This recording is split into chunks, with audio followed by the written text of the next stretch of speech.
नमस्कार, खरी खरी लेकर हाजिर हूं मैं सर्वमित्रा। कल झारखंड में पहले दौर की वोटिंग होनी है। 43 सीटों पर वोट पड़ेंगे और इनमें कोल्हान क्षेत्र की वो 14 सीटें भी शामिल हैं, जिनमें बीजेपी बहुत समय से कोशिश करती आई है कि किसी तरह वहां उसका खाता खुल जाए। चंपाई सोरेन जो झारखंड के पूर्व मुख्यमंत्री हैं, जेएमएम के थे पहले, उनको बीजेपी ने अपने साथ शामिल कर लिया। लेकिन इस बार भी ऐसा नहीं लग रहा कि झारखंड में बीजेपी का ये जो कोल्हान क्षेत्र में खाता खुल पाएगा। लेकिन कोल्हान क्षेत्र के साथ साथ पूरे झारखंड में बीजेपी के लिए हालत इस समय बड़ी गंभीर दिखाई दे रही है।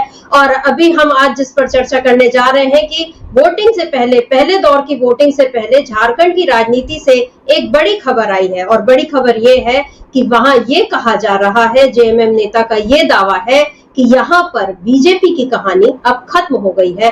बीजेपी को अपनी हार स्वीकार कर लेनी चाहिए और अब 5 साल बाद फिर से जब नए चुनाव होंगे तब बीजेपी को उसमें नए सिरे से कोशिश करनी चाहिए। ये बड़ा दावा आज बीजेपी के लिए किया गया। अभी मतदान हुआ नहीं है, नतीजे आएंगे नहीं, लेकिन जब 23 तारीख को नतीजे आएंगे, लेकिन उससे पहले ही बीजेपी के लिए जो हार की भविष्यवाणी हो गई है, जिस तरह से कहा जा रहा है कि बीजेपी की कहानी यहाँ खत्म हो गई है, ये एक बड़ा झटका साबित हो सकता है झारखंड में बीजेपी के लिए। वहीं महाराष्ट्र में भी बीजेपी के लिए इस समय हालात अच्छे नहीं दिख रहे हैं और जो रही सही कसर, जितनी कोशिश कर सकते थे मोदी और शाह, उन्होंने की। पूरा जोर लगाया, हिंदू मुस्लिम सारी चीजें कर रहे हैं झारखंड से लेकर महाराष्ट्र तक, लेकिन दोनों ही राज्यों में हालत खराब दिखाई दे रही है।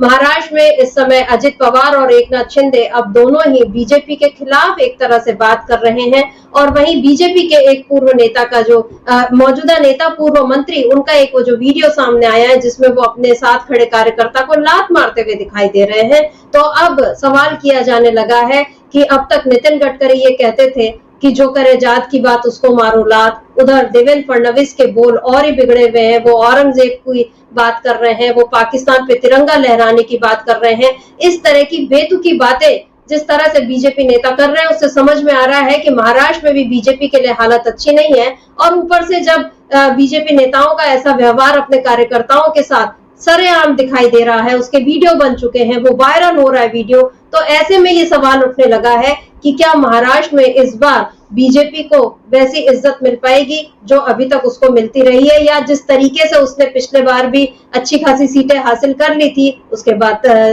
दूसरी पार्टियों को तोड़कर सत्ता चुरा ली, लेकिन अब क्या वो सत्ता पे बनी रह पाएगी या जनता अब उसको बाहर का रास्ता दिखा देगी। महाराष्ट्र की राजनीति में इस समय बोल काफी बिगड़े हुए दिखाई दे रहे हैं बीजेपी नेताओं को, और कांग्रेस नेता उनको उसी की भाषा में जवाब दे रहे हैं, तो विवाद उठ रहा है। इधर झारखंड में जिस तरीके से कल्पना सोरेन और हेमंत सोरेन पर बीजेपी निशाना साध रही है, कल आपने देखा कि किस तरह कल्पना सोरेन को 2 सभाओं में जाने से रोका गया, उनके हेलीकॉप्टर को उड़ने नहीं दिया गया। आज महाराष्ट्र में जिस तरह उद्धव ठाकरे के हेलीकॉप्टर में की तलाशी ली गई, उनके बैग को खोलकर देखा गया, तो उद्धव ठाकरे ने भी उसका वीडियो बनाकर बाकायदा जारी कर दिया। और वीडियो में वो सवाल पूछते हुए नजर आए कि क्या अमित शाह और नरेंद्र मोदी का भी आप इसी तरह से बैग उसकी तलाश करेंगे, और अगर आप तलाशी लेंगे तो फिर उसका वीडियो बनाकर मुझे आप भेजिए। ये सारी बातें उद्धव ठाकरे बाकायदा रिकॉर्डिंग करते हुए बोल रहे हैं। यानी ये नजर आ रहा है कि इंडिया गठबंधन के नेताओं को, इंडिया गठबंधन को जितना कमजोर करने की कोशिश बीजेपी कर रही है, जितने तरीके से, चाहे वो जांच एजेंसियों के जरिए, चाहे वो चुनाव आयोग के जरिए, चाहे वो अभद्र भाषा के जरिए, चाहे वो हिंदू मुसलमान के जरिए, लेकिन उसका एक भी दांव काम नहीं आ रहा है। झारखंड में आप जानते हैं कि बांग्लादेशी घुसपैठियों का मुद्दा इस समय काफी गर्म किया था बीजेपी ने। हिमंता बिस्वा शर्मा खास तौर पर असम से लाए गए केवल शायद इसी मुद्दे को उठाने के लिए। अमित शाह ने भी इसी मुद्दे पर बात की, वो गृह मंत्री है, लेकिन उन्होंने आंकड़े नहीं बताए कि घुसपैठियों के आंकड़े कितने हैं और अभी तक बतौर गृह मंत्री वो क्या काम करते रहे, क्यों उन्होंने रोका नहीं घुसपैठ होने से। नरेंद्र मोदी तो यहाँ आकर रोटी बेटी और माटी बचाने की बात करने लगे। उन्हें ऐसा करते हुए शर्म नहीं आई क्योंकि वो प्रधानमंत्री है। उसके बाद वो ये बोल रहे हैं कि रोटी बेटी और माटी को खतरा है, तो ये उनको खुद सोचना चाहिए था कि उनके होते ऐसा खतरा अगर हुआ तो क्यों हुआ। लेकिन झारखंड में जो बीजेपी का ये दांव भी काम नहीं आ रहा है। आज झारखंड में फिर से ईडी की कार्रवाई हुई, पश्चिम बंगाल में भी हुई और झारखंड में भी हुई। मसला वही था कि बांग्लादेश से होने वाली घुसपैठ और उसके जरिए जो मनी लॉन्ड्रिंग की जा रही है उसकी जांच करने के नाम पर झारखंड में कई ठिकानों पर आज ईडी ने छापेमारी की और उसको लेकर अब जेएमएम ने कड़ा पलटवार किया है। जेएमएम नेता मनोज पांडे ने साफ साफ ये कह दिया है कि ये सब आपकी राजनीति है, आप नैरेटिव सेट कर रहे हैं, लेकिन इससे आपको फायदा होने वाला नहीं है। बीजेपी के लिए उन्होंने कहा कि आपकी कहानी यहाँ खत्म हो चुकी है। क्या कुछ कहा है मनोज पांडे ने, आप खुद सुन लीजिए।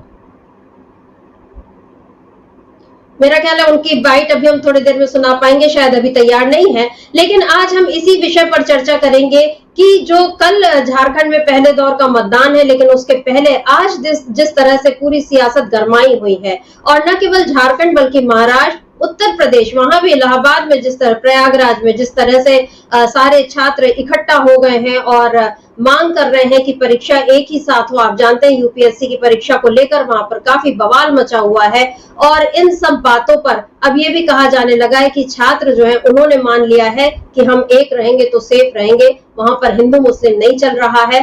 तो झारखंड में, महाराष्ट्र में, उधर आज विदर्भ में पहुंचने वाले थे राहुल गांधी, लेकिन वो नहीं पहुंच पाए, उनके प्लेन में तकनीकी खराबी आ गई है।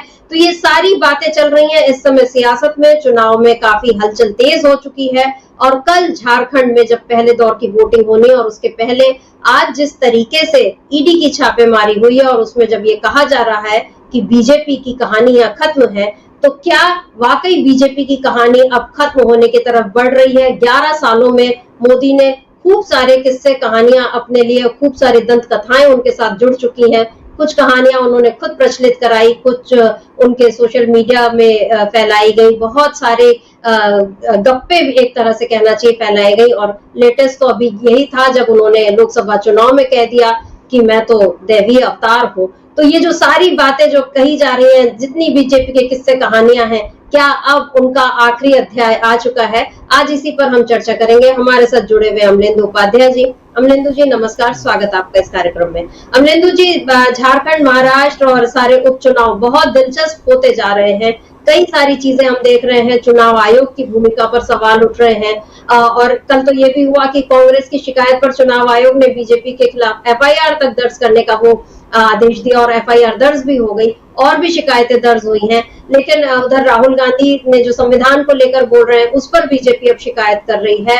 हम ये लगातार देख रहे हैं कि बीजेपी पूरी कोशिश कर रही है कि किसी भी तरह से वो खुद को लाइमलाइट में रखे और बाकी विपक्षी दलों को ये बताए कि ये लोग गलत ही कर रहे हैं। आज भी अमित शाह यही कह रहे हैं, आज भी नरेंद्र मोदी यही कह रहे हैं, लेकिन इस बीच झारखंड से जो खबर आ गई, जिस तरह से ईडी की कार्रवाई हुई और उस पर ये कहा गया कि अब आपकी कहानी खत्म है, क्या लगता है आपको? कल झारखंड में जिस तरह से जो 43 सीटों पर मतदान होना है और जिनमें कोल्हान सीट के भी, मतलब कोल्हान क्षेत्र की 14 सीटें शामिल हैं, उनमें बीजेपी नहीं जीत पाई। खूब कोशिश की कि यहाँ पर किसी तरह धर्मांतरण का मुद्दा, घुसपैठ का मुद्दा, लव जिहाद, वोट जिहाद, लैंड जिहाद, तमाम तरह के जिहाद यहाँ पर फैलाने की कोशिश कर रही है बीजेपी, लेकिन एक भी चीज काम नहीं आ रही है। क्या लगता है आपको, क्या बीजेपी की कहानी झारखंड से कम अभी हम ये माने कि खत्म होने जा रही है? बिल्कुल संमित्रा जी, समझा सकता है, क्योंकि जितने तरीके के जिहाद बीजेपी कर रही है तो लगता है कि असली जिहादी तो यही है, क्योंकि ये लैंड जिहाद, वोट जिहाद, यानी कौन कौन से जिहाद, लव जिहाद और क्या क्या जिहाद जो है, बांग्लादेशी जिहाद, सब जिहाद लेकर ये चले आ रहे हैं। तो लगता है असली जिहादी यही है, क्योंकि जिहाद करना इनको ही आता है। ये सारे शब्द जो हैं इन्हीं के दिमाग की उपज हैं, बीजेपी के लोगों की। लेकिन आज जिस तरीके से संमित्रा जी झारखंड और पश्चिम बंगाल में 17 जगहों पर बताया जा रहा है कि ईडी की छापेमारी हो रही है, और बताया ये जा रहा है कि ईडी की छापेमारी इसलिए हो रही है कि कहीं से बांग्लादेशी घुसपैठिए आ गए हैं और बांग्लादेशी घुसपैठिए जो हैं उनको फंडिंग हो रही है। तो यानी अब ईडी की उसमें एंट्री हुई है। इसका मतलब संमित्रा जी साफ ये है कि ईडी की जो कार्रवाई आज हो रही है, ये भारतीय जनता पार्टी का जो एजेंडा है उसको आगे बढ़ाने के लिए हो रही है। एक तो ये है कि जब भारतीय जनता पार्टी का एजेंडा नहीं चला तो एजेंसियों की अब उसमें एंट्री हो गई, और जब भारतीय जनता पार्टी का एजेंडा नहीं चलता है तो उसमें ईडी की एंट्री हो ही जाती है। ये हम लोगों ने लगातार देखा ही है किस तरीके से होती है, क्योंकि नारा लगता रहता है कि जब जब मोदी डरता है ईडी को आगे करता है। तो ये अब जब जब मोदी डरता है तो क्या मोदी डर रहे हैं कि झारखंड में, तो इसलिए ईडी को आगे किया गया है। कल पहले चरण का मतदान है और उससे पहले अगर ईडी की छापेमारी जो है झारखंड से लेकर पश्चिम बंगाल तक 17 जगहों पर हो रही है शर्मिष्ठा जी, तो ये साफ तौर पे समझा जा सकता है कि इसका मतलब बीजेपी के अंदर कहीं ना कहीं कोई डर है। अब जो इस डर की बात जो हो रही है शर्मिष्ठा जी, इस पर जो हेमंत सोरेन है उन्होंने आज एक ट्वीट किया है। उस ट्वीट के जरिए उन्होंने भारतीय जनता पार्टी पर बड़ा ज़बरदस्त हमला बोला है और वो ट्वीट कह रहे हैं कि आखिर कितना और कितनी बार वही घिसी पिटी कहानी, ये खतरे में है वो खतरे में है, भैंस ले लेगा, कुत्ता बिल्ली ले लेगा, आम ले लेगा, अंगूर ले लेगा, बांग्लादेशी ले लेगा, नेपाली ले लेगा। मतलब 11 साल सत्ता में रहने के बाद भी, विश्व विजेता दल होने के बाद भी धर्म के नाम पर समाज को तोड़कर वोट मांगना पड़ रहा है। मतलब बेशर्मी की हद है, डराकर वोट कमज़ोर लेते हैं जिन्हें अपने कार्यों पर भरोसा नहीं है। ये हेमंत सोरेन ने ट्वीट किया जब ये खबर आई कि वो एजेंसी की छापेमारी 17 जगहों पर हो रही है, ईडी की छापेमारी पश्चिम बंगाल और झारखंड में, उसके बाद किया। इसी को रिपोस्ट करते हुए पवन खेड़ा जो कांग्रेस के प्रवक्ता हैं, उन्होंने कहा कि उनसे यह भी पूछिए क्या एंटायर जियोग्राफिकल साइंस में झारखंड अब एक सीमावर्ती राज्य हो गया है कि घुसपैठिए आ गए। तो घुसपैठिए जो आ रहे हैं शर्मिष्ठा जी, वो असम से आ रहे हैं या बंगाल से आ रहे हैं? अगर घुसपैठिए आ रहे हैं, एक संकट है। और असम में जिस तरीके से आपकी एनआरसी फेल हुई, हिमंता विश्व शर्मा को खुद कहना पड़ रहा है कि भाई एनआरसी में मत जाओ, अब इसमें जो यूसीसी जो सीए जो बनाया है इसके अंतर्गत आवेदन करो। तो आपकी एनआरसी वहाँ फेल हो गई और आप यहाँ बताने की एनआरसी लागू करेंगे। तो ये मुद्दा चूंकि चला नहीं किसी भी तरीके से और जो बांटने की राजनीति थी वो बांटने की राजनीति कामयाब नहीं हुई, तो अब ये एजेंसी की इसमें एंट्री हो गई है। इसको इस तरीके से समझाया सकता है शर्मिष्ठा जी। जी बिल्कुल, हम आपको बता रहे हैं अपने दर्शकों को कि कल झारखंड में जो 43 सीटों पर मतदान होने, उसमें पूर्वी सिंहभूम, सरायकेला, खरसावा, पश्चिमी सिंहभूम जिले और इन सबको मिलाकर, इसके अलावा कोल्हान क्षेत्र की जो 14 सीटें हैं इनके लिए मतदान होना है। और यहाँ पर अमलेंदु जी, जो 2019 में 14 में से एक भी सीट बीजेपी को नहीं मिली थी और 20 सीटें अभी जो रिजर्व हैं उसमें भी बीजेपी का कोई खाता नहीं खुला। तो अब यहाँ पर बीजेपी जिस तरीके का डर बता रही है, जो आपने अभी भी जो चर्चा की, जो बताया कि जब उससे कुछ नहीं होता तो वो जांच एजेंसियों को आगे कर देती है, और जांच एजेंसियों को आगे करने का मतलब है कि अब आप सरकारी मशीनरी का पूरी तरह से इस्तेमाल कर रहे हैं। तो यहाँ पर एक सवाल तो चुनाव आयोग पर भी उठता है कि क्या चुनाव आयोग इस मामले में खुद संज्ञान लेगा कभी, या वो हाथ पर हाथ धरे बैठा रहेगा और ये उम्मीद करेगा कि कभी शिकायत आएगी तब उस पर हम वो करेंगे। ये जो लाल फीताशाही जो चल रही है, एक किस्म की खुली छूट बीजेपी को देने की कोशिश चल रही है, लेकिन क्या ये छूट इस बार चल पाएगी, ये भी एक बड़ा सवाल है। अभी फिलहाल सुन लेते हैं कि मनोज पांडे, जिनके बारे में हमने शुरू में चर्चा की थी, कि जिन्होंने एक बड़ी बात कह दी है कि यहाँ पर बीजेपी की कहानी खत्म हो गई है। क्या कुछ कह रहे हैं मनोज पांडे, एक बार उसको सुनते हैं। बांग्लादेश घुसपैठ से जुड़ा हुआ टाइमिंग जो है वो बहुत क्रूशियल है। सबसे बड़ी बात वही है, सबसे अहम जो विषय है कि ठीक इलेक्शन के पहले आप इस तरह की कवायद करते हैं, सिर्फ एक नैरेटिव सेट करने का प्रयास करते हैं। अभी तक के जो भी कवायद केंद्रीय एजेंसियों ने किया है, कहीं कोई न जब्ती है, न कुछ मिला, न कुछ स्टैब्लिश कर पाए ये लोग। लेकिन केंद्र सरकार का दबाव, और उस दबाव के आगे झुकना पड़ता है केंद्रीय एजेंसियों को, और इस तरह के कारनामे देखने को मिलते हैं। क्यों इतना परेशान, क्यों इतना हताश, क्यों इतना निराश, क्यों इतनी डरी हुई है भाजपा, समझ से परे है। अरे राजनीति में हार जीत लगा रहता है, आप एक बार फिर बुरी तरह हार रहे हैं। इस बात को, इस सच्चाई को स्वीकार करने की जरूरत है। अगले 5 साल बाद की तैयारी कीजिए आप। इस बार तो आपका कहानी खत्म है। आप हेमंत सोरेन से, कल्पना सोरेन से, हमारी पार्टी से, हमारे गठबंधन से आप लड़ रहे हैं, आप परास्त हो चुके हैं।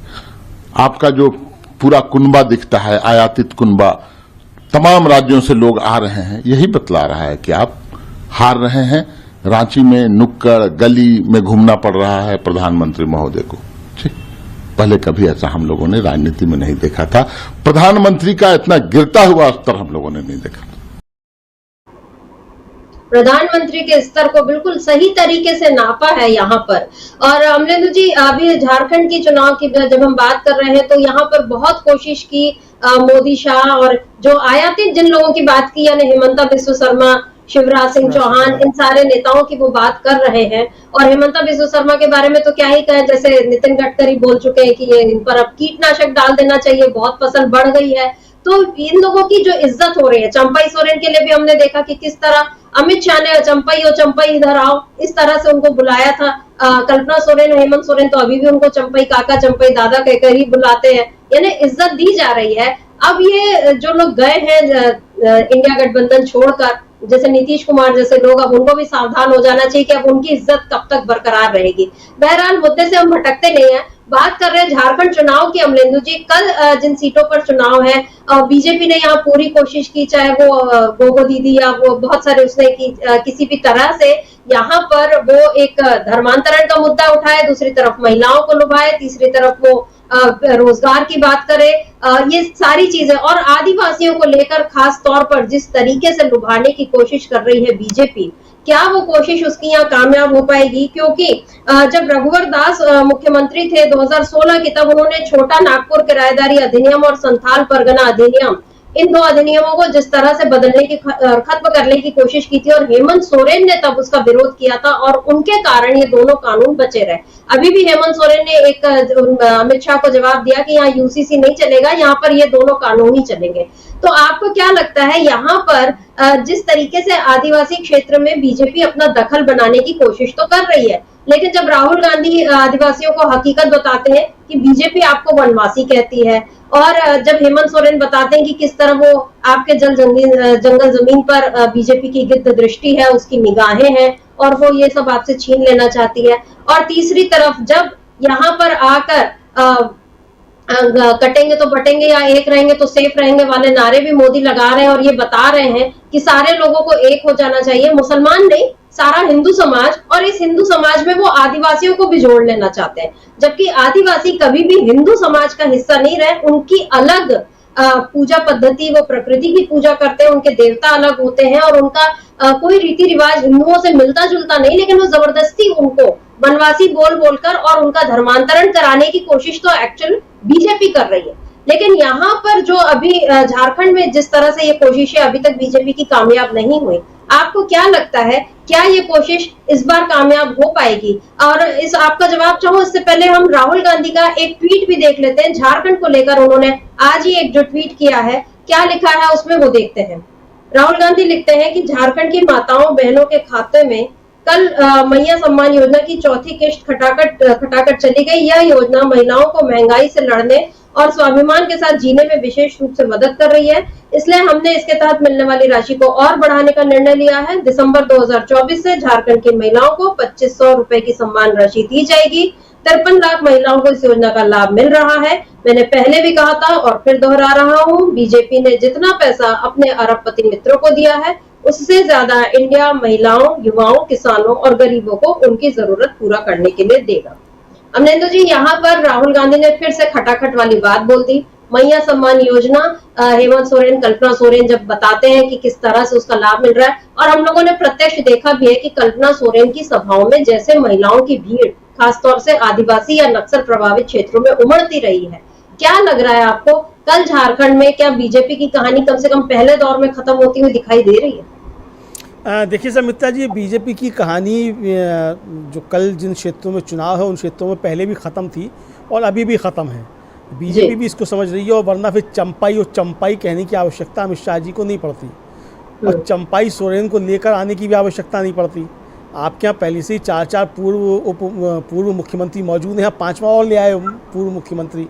तो आखिर ये जो इतनी से कहा जाए कि जो आपका टेबल है उस पर सजाए जा रहे हैं जो पूर्व मुख्यमंत्री, तो इनका काम क्या है? आखिर आप मुख्यमंत्री क्यों सजा रहे हैं इतने ज़्यादा? तो ये साफ तौर पर समझा जाता है कि बीजेपी को परेशानी काफ़ी ज़्यादा हो रही है, और झारखंड उसके हाथ में आता हुआ किसी भी तरीके से दिखाई नहीं पड़ रहा है। और यही घोषणा बार बार जो हेमंत सोरेन और कल्पना सोरेन कर रहे हैं कि बीजेपी का अब जो दुष्चक्र या कुचक्र है वो झारखंड में नहीं चलेगा, और बीजेपी के लिए यहाँ कोई स्थान नहीं है, और बीजेपी का जो एजेंडा है वो यहाँ नहीं चलने दिया जाएगा। और आज तो हेमंत सोरेन ने साफ साफ कहा कि बीजेपी की गंदी निगाहें, मतलब ये उन्होंने इस्तेमाल किया, गंदी निगाहें, वो झारखंड के जल जंगल ज़मीन पर, यहाँ के प्राकृतिक संसाधनों पर टिकी हुई हैं। सर मित्रा जी, जिस तरीके से अडानी एक बड़ा मसला महाराष्ट्र के चुनाव में बन गए हैं, उसी तरीके से अडानी झारखंड के चुनाव में भी एक बड़ा मसला है। और अडानी के मसले से ही ध्यान हटाने के लिए भारतीय जनता पार्टी बांग्लादेश पहुंच गई है कि बांग्लादेशी आ रहे हैं, ताकि अडानी पर कोई सवाल ना उठे। और भारतीय जनता पार्टी अडानी के व्यापार को बढ़ाने के लिए और अडानी का प्राकृतिक संसाधनों पर कब्जा कराने के लिए जिस तरीके से काम कर रही है, जो कि विपक्ष का आरोप है कि अडानी के लिए काम कर रही है, उस पर चर्चा ना होने पाए तो बांग्लादेशी का राग जो है वो अलापा जा रहा है। अडानी को लेकर हेमंत सोरेन ने जोरदार प्रहार किए हैं शुरुआत में भी, और अभी भी उन्होंने कहा कि भाई यहाँ की जो बिजली बनती है वो तो चली जाती है बांग्लादेश, और हमको जो है दिया जाता है वो धुआं।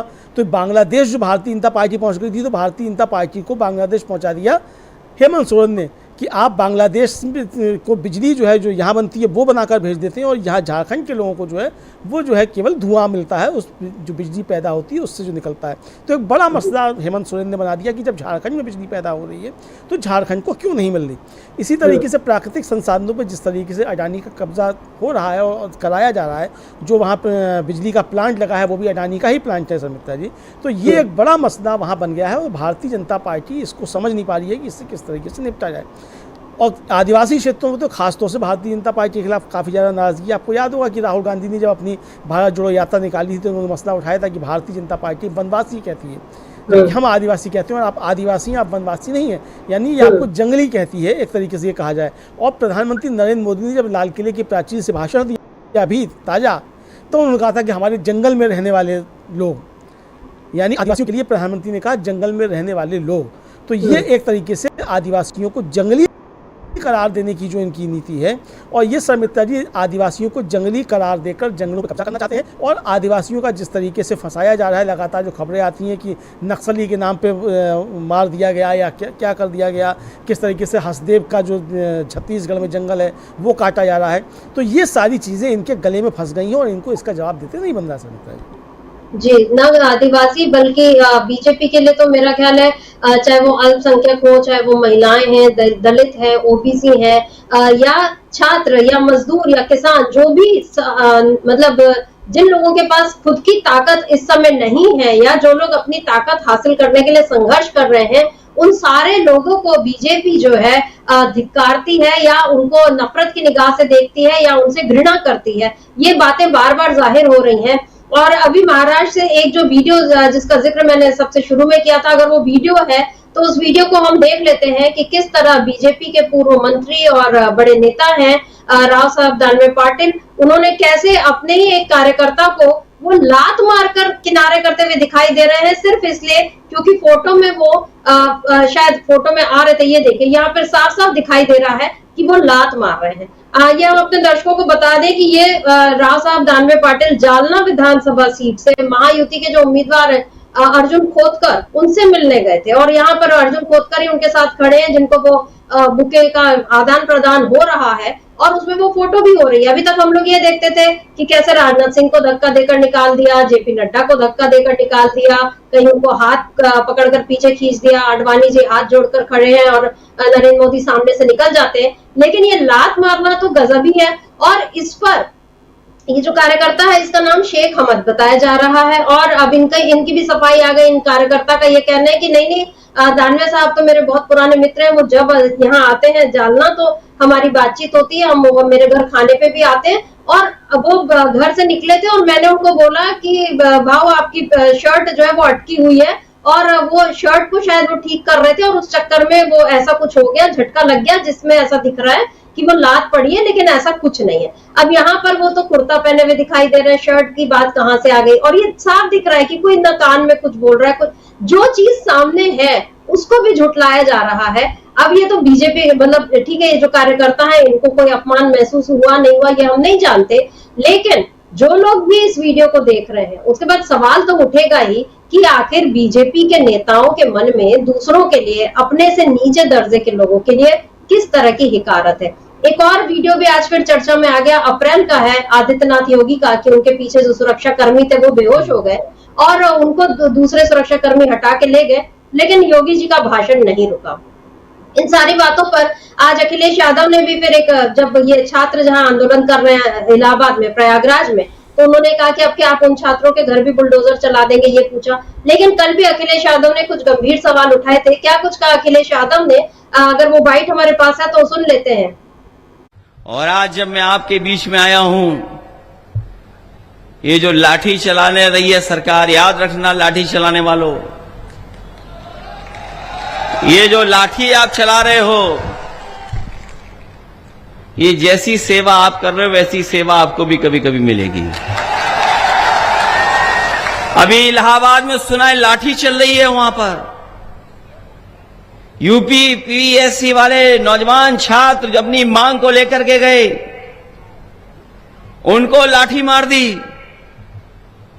लाठी मार करके दबाना चाहते हैं, और इसलिए दबाना चाहते हैं, इनके पास कोई नहीं बचा, अधिकारियों के अलावा कोई इनके पास नहीं है, जनता तो है ही नहीं। और अगर जनता इनके साथ होती तो क्या बताओ, बीजेपी के नेता को अपनी वेशभूषा बदलनी पड़ती क्या?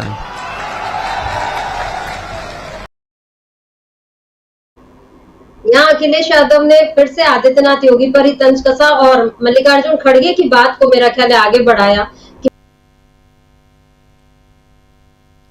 जी बिल्कुल, मल्लिकार्जुन खड़गे की बात को ही आगे बढ़ाया अखिलेश यादव ने, चूंकि मल्लिकार्जुन खड़गे ने जिस तरीके से हमला बोला था योगी जी के ऊपर और कहा था कि भाई आप वस्त्र ऐसे पहनते हैं और ये भाषा जो है एक संत की नहीं हो सकती। हालांकि अखिलेश यादव ने भी यही बात कही थी, लेकिन अखिलेश यादव ने योगी जी का नाम लेकर नहीं कही थी और उन्होंने कहा था कि योगी की मतलब की भाषा इस तरीके की नहीं हो सकती है। और ये कहा अखिलेश यादव ने कि ये सबसे ज़्यादा नेगेटिव नारा जो है अब तक का यही है, बटोगे तो कटोगे। और समिता जी, देखने में आ रहा है कि जो बटोगे तो कटोगे का नारा था, उस पर योगी आदित्यनाथ अपने ही लोगों से भी घिरते जा रहे हैं। यानी बटोगे तो कटोगे के नारे पर भाजपा भी बट गई है और बटोगे तो कटोगे के नारे पर एनडीए भी बट गया है। तो ये जो डिवाइडर इन चीफ की पॉलिसी है बांटने की, उस बांटने की पॉलिसी में दोनों बटे हुए नजर आते हैं, एनडीए भी और बीजेपी भी। अजीत पवार तो साफ कह रहे हैं कि महाराष्ट्र की जनता इसको स्वीकार नहीं कर सकती, यहाँ नहीं चलेगा, जो एनडीए के सहयोगी हैं।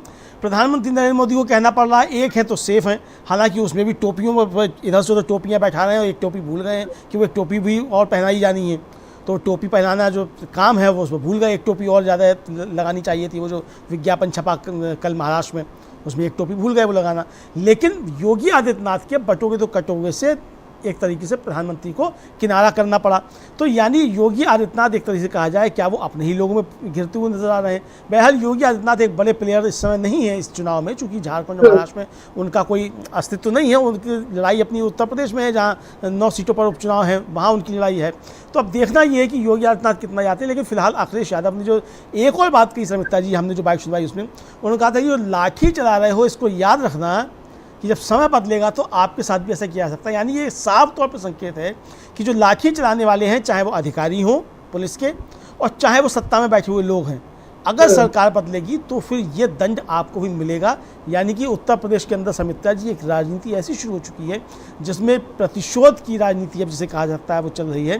क्योंकि ये सरकार भी प्रतिशोध ले रही है, जाहिर सी बात है कि जब ये सरकार प्रतिशोध ले रही है तो अगली सरकार आएगी तो वो इन लोगों को माफ़ नहीं करेगी जो इस सरकार में बैठे हुए हैं, तो वो भी प्रतिशोध की राजनीति करेंगे। और तब फिर भारतीय जनता पार्टी के पास कोई नैतिकता नहीं बचेगी कि वो दूसरी सरकार जो आएगी उससे कहे कि आप प्रतिशोध की राजनीति कर रहे हैं, तो उनको भी भुगतना पड़ेगा। ठीक उसी तरीके से समिता जी कि जब मायावती जी की सरकार बनी थी उत्तर प्रदेश में, समाजवादी पार्टी के 1 लाख से ज़्यादा लोगों के ऊपर फर्जी मुकदमे जो थे वो कायम कराए गए थे। बाकायदा अभियान चलाया गया कि जिसको मुकदमे दर्ज कराने हैं वो करा लो। और उसका नतीजा क्या हुआ कि जब बाद में समाजवादी पार्टी आई तो उनके यहाँ भी इस तरह की चीज़ें हुई। तो यानी ये जो राजनीति की तरफ भारतीय जनता पार्टी ले जा रही है देश को, जिस प्रतिशोध की राजनीति की तरफ, ये बहुत ज़्यादा खतरनाक है और ये देश की राजनीति का वातावरण बिगाड़ रही है। जी, बटेंगे तो कटेंगे इस समय का सबसे घातक नारा जो है वो साबित हो चुका है। अखिलेश यादव ने भी इस बात को बोला। कल उन्होंने एक बयान और दिया था जिसमें उन्होंने ये कहा था कि जब महाराष्ट्र के नतीजे आएंगे तो योगी की कुर्सी चले जाएगी। मतलब महाराष्ट्र के बाद वो उत्तर प्रदेश में भी ये इशारा कर चुके हैं कि योगी की कुर्सी जो है वो दांव पर लगी हुई है। महाराष्ट्र में बटेंगे तो कटेंगे पर अजित पवार ने तो किनारा कर ही लिया था। खबर ये भी है कि एकनाथ शिंदे भी अब इस नारे से किनारा कर रहे हैं, क्योंकि वो भी ये बोल रहे हैं कि बाला साहब ठाकरे भी, उनको भी मुसलमानों का समर्थन था, उन्होंने भी कभी ये नहीं कहा था कि इस तरह से बांटने और काटने की बात उन्होंने नहीं कही थी, क्योंकि एकनाथ शिंदे भी समझ चुके हैं कि लोकसभा चुनाव में बीजेपी को और बीजेपी के साथ जाने पर उनको जो नुकसान हुआ वो शायद इसी बात से हुआ, क्योंकि बीजेपी ने ये बांटने काटने वाली पॉलिटिक्स की, लेकिन महाराष्ट्र की जनता इस बात को पसंद नहीं कर रही है। आज एकनाथ शिंदे कहीं से लौट रहे थे तो उनको झंडे भी, काले झंडे भी दिखाए गए और उस पर पुलिस ने कुछ कार्यकर्ताओं को, मतलब दूसरे पार्टी के नेताओं को, उनको गिरफ्तार भी किया है, जिससे ये समझ में आ रहा है कि एकनाथ शिंदे की हालत भी अब खराब होती जा रही है। और बीजेपी की जो खराब हालत है, इस पर मनोज पांडे ने जो कहा उसको हमने सुना। अखिलेश यादव भी बोल रहे हैं कि आपके साथ अब कोई नहीं बचा और अब आप अधिकारी भी नहीं है, जनता भी आपके साथ नहीं है। जयराम रमेश ने इसको लेकर भी एक बड़ी बात कही है। क्या कुछ कहा है जयराम रमेश ने, उसको सुनते हैं। तो चुनाव में एक चीज और भी है, राहुल गांधी बीजेपी के निशाने पर है। कल एक बीजेपी का डेलीगेशन गया, कंप्लेंट करके आया कि राहुल गांधी क्या कंप्लेंट? नहीं, क्या कंप्लेंट किया और क्या कहा है? राहुल गांधी जी ने क्या कहा है? सब लोग ने कहा है, अखबारों में छपा है कि कई ऐसे जो निवेश थे, जो इन्वेस्टमेंट था, जो प्रोजेक्ट आने वाले थे महाराष्ट्र में, जैसा कि डायमंड एक्सचेंज था, एक एयरक्राफ्ट बनाने वाली फैक्ट्री थी, कई ऐसे थी। वो इंटरनेशनल गिफ्ट सिटी था जो मुंबई में आना था, उसको प्रधानमंत्री ने मुंबई से लेकर गुजरात में लगा दिया है। तो वही तो हमने कहा है ना कि महाराष्ट्र से आपने भेदभाव किया है। आप तो सबका साथ सबका विकास की बात करते हैं, तो सभी राज्यों में आप विकास लाइए। जो लोग निवेश करना चाहते हैं महाराष्ट्र, हमारे नॉन बायोलॉजिकल प्रधानमंत्री, गृह मंत्री और सारे बीजेपी की जो चुनावी प्रचार रहा है झारखंड में और महाराष्ट्र में, ये बिल्कुल साफ हो जाता है, साबित हो गया है कि वो भौखलाए हुए हैं और डरे हुए हैं। और 2024 के चुनाव के नतीजे से अभी तक वो वापस रिकवर नहीं कर पाए हैं। मैं ये क्यों कह रहा हूं?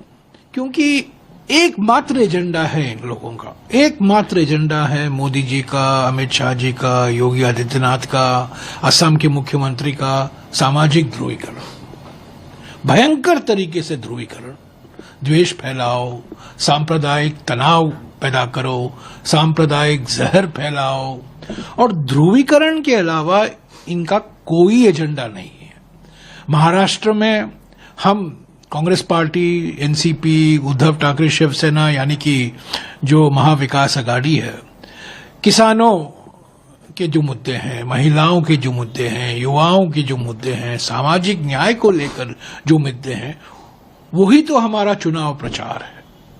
पर महाराष्ट्र में देखिए ध्रुवीकरण, झारखंड में जाइए, हम किस आधार पर प्रचार कर रहे हैं? जेएमएम और कांग्रेस पार्टी, इंडिया जनबंधन की पार्टियां, 5 साल में हमने ये किया है, अगले 5 साल में हम ये करने वाले हैं आदिवासियों के लिए, अनुसूचित जातियों के लिए, अनुसूचित जनजातियों के लिए, ओबीसी वर्गों के लिए, समाज के हर वर्गों के लिए, महिलाओं के लिए, जल जंगल जमीन को लेकर जो मुद्दे अभी बाकी हैं उसको हम कैसे निपटाएंगे, यही तो हमारा मुद्दा है। पर झारखंड में भी एकमात्र एजेंडा बीजेपी का ध्रुवीकरण, सामाजिक सांप्रदायिक जहर। तो ये सब बिल्कुल साफ दर्शाता है कि बीजेपी भोखलाई हुई है, डरी हुई है। और बार बार कास्ट सेंसस की बात होती है, खुद हमारे नॉन बायोलॉजिकल प्रधानमंत्री कास्ट सेंसस को लेकर। अमरेंद्र जी, यहाँ पर जयराम रमेश वही बात बोल रहे हैं जो अखिलेश यादव बोल चुके हैं, जो मनोज पांडे बोल चुके हैं। यानी जहां जहां भी इंडिया गठबंधन के तमाम नेताओं की बातें, विचार, उनका आक्रमण करना सब एक तरीके से हो रहा है। और बिल्कुल वो लोग मुद्दों को उठा रहे हैं कि बीजेपी जो है भयंकर तरीके से सामाजिक ध्रुवीकरण कर रही है, ये बोला जा रहा है। और इसी पर आज हम चर्चा भी कर रहे थे, जिस पर हमने यही समझा कि झारखंड में जिन आदिवासी इलाकों में बीजेपी सोच रही है कि उसका खाता खुलेगा, वो खाता खुलता हुआ दिखाई नहीं दे रहा। इस बीच अजित पवार का एक इंटरव्यू भी आया अमरेंद्र जी, किसी चैनल को उन्होंने दिया, जिसमें उन्होंने एक बड़ी बात ये कही कि अडानी के मतलब शरद पवार भी उस मीटिंग में मौजूद थे और एनडीए में जाने की जो तैयारी, और उसको लेकर जब ये पूछा गया कि भाई शरद पवार ने क्या सोचते, क्या कहते हैं, तो बोले वो तो दुनिया में कोई भी आदमी नहीं बता सकता कि पवार साहब क्या सोचते हैं। यहाँ पर जिस तरह अभी तक अजित पवार ने तो कभी ये बात नहीं बोली, अब चुनाव के पहले अदानी के मुद्दे पर जब घिर चुके हैं मोदी, झारखंड में भी, महाराष्ट्र में भी, और वैसे पूरे देश में तो वो घिरे ही हुए हैं इन सारे मुद्दों पर, लेकिन अब जब अजित पवार ये जो दांव चल रहे हैं, क्या वो बीजेपी को भी फंसा रहे हैं? क्या वो शरद पवार को टारगेट करते करते मतलब ये बता रहे हैं कि बीजेपी जो है वो अदानी का किस तरह से इस्तेमाल करके और पूरा जो पॉलिटिकल एक सिनेरियो जो है वो बदलना चाह रही है? यहाँ पर अजित पवार ने क्या गेम खेल लिया? समिता जी, यहाँ अजित पवार ने बहुत बड़ा गेम खेल दिया है और अजित पवार ने एक तरीके से कहा जाए अपने अपमान का बदला बीजेपी से एक तरीके से ले लिया है और नरेंद्र मोदी और ख़ासतौर से अडानी को ज़बरदस्त तरीके से फंसा दिया है। यानी अब अजित पवार जब ये बात कह रहे हैं तो आप समझिए कि अडानी खुद किस तरीके से सरकारें बनाने बिगाड़ने के लिए खुद पैरवी कर रहे हैं।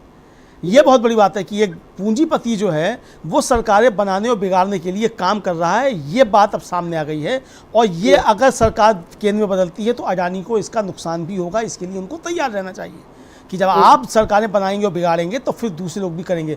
और समिता जी, अजित पवार की बात इसलिए सही मालूम पड़ती है कि जिस समय इंडिया गठबंधन बन चुका था उसके बाद अडानी ने जाकर के शरद पवार से मुलाकात की थी एक बार और वो चीज़ें सार्वजनिक हुई थी और सब लोग जो थे शरद पवार को लेकर काफ़ी ज़्यादा आरोप प्रत्यारोप लगा रहे थे कि शरद पवार जो है कि अंदर से गड़बड़ हैं, इधर चले जाएंगे कि उधर चले जाएंगे।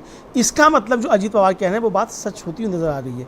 और आज जिस तरीके से गुजरात एक बड़ा मसला महाराष्ट्र के चुनाव में बन गया है, अब अजित पवार के इस बयान के बाद, इस खुलासे के बाद एक बड़ा मसला गुजरात को लेकर वोटिंग पैटर्न अब समझा जाएगा। चूँकि अडानी किस तरीके से वहाँ अपना अस्तित्व बढ़ा रहे हैं महाराष्ट्र में, जैसे धारावी की उनको ज़मीन दे दी गई है और कई एक ज़मीनें उनको मिल गई हैं, कई बड़े व्यापारों पे उन्होंने कब्जा कर लिया है, तो ये एक बड़ा मसला बन गया है। और उद्धव ठाकरे की जब वो तलाशी ली जा रही थी उस समय भी वो पूछ रहे थे उसने फोटोग्राफर से कि तुम कहाँ के हो, तो उसने बताया जगह नाम बताया, तो पूछा MP की, हाँ MP, तुमका गुजरात से तो नहीं हो।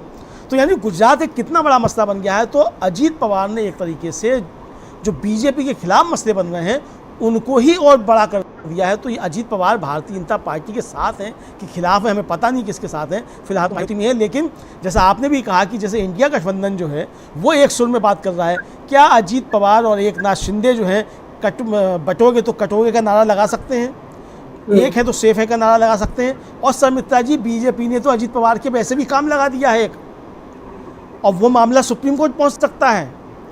कल जो छपा है विज्ञापन भारतीय जनता पार्टी की तरफ से, उसमें NCP अजित पवार की पार्टी का भी सिंबल लगा हुआ है, लेकिन उसमें डिस्क्लेमर नहीं है कि ये सुप्रीम कोर्ट में मामला विवादित है। और सुप्रीम कोर्ट का कहना है कि आपको ये देना पड़ेगा डिस्क्लेमर, और वो डिस्क्लेमर नहीं है। ये मामला सुप्रीम कोर्ट पहुंच सकता है, अजित पवार फंस सकते हैं। तो ये एक नया मसला होगा, अभी तक इसी तक किसी का ध्यान नहीं गया। मुझे लगता है कि विपक्ष का इस तब ध्यान जाएगा तो ये मामला पहुंचेगा सुप्रीम कोर्ट कि किस तरीके से सुप्रीम कोर्ट की अवमानना हुई है ये उसके आदेश की। तो बहुत सारे मसले, यानी बीजेपी और अजित पवार और एकनाथ शिंदे के बीच भी आपस में इस तरीके की उठापटक चल रही है। इसी तरीके से एकनाथ शिंदे की सरकार ने मदरसों के शिक्षकों का 6,000 से वेतन बढ़ाकर 16,000 किया। भारतीय जनता पार्टी सरकार में शामिल है। देवेंद्र फडणवीस कह रहे हैं पाकिस्तान में जाके झंडा फहराएंगे। मोदी जी तो किसी काम के रहे नहीं असल में, तो देवेंद्र फडणवीस ही को प्रधानमंत्री बनना है पाकिस्तान में झंडा फहराने के लिए। तो ये हो सकता है कि बीजेपी में एक नई चीज़ शुरू हो गई हो कि मोदी जी को हटाओ और देवेंद्र फडणवीस को प्रधानमंत्री बनाओ। हो सकता है RSS पे काम कर रहा हो, चूंकि देवेंद्र फडणवीस RSS के बहुत नज़दीकी समझे जाते हैं। तो अगर ये बीजेपी के अंदर की कोई लड़ाई इस तरीके की है तो ठीक है, और वरना नहीं है तो फिर एकनाथ शिंदे और अजित पवार से भी कहलवाओ कि पाकिस्तान में जाके झंडा फहराएंगे और बटोगे तो कटोगे। तो मालूम तो पड़े महायुति एक है। ये सब बताइए।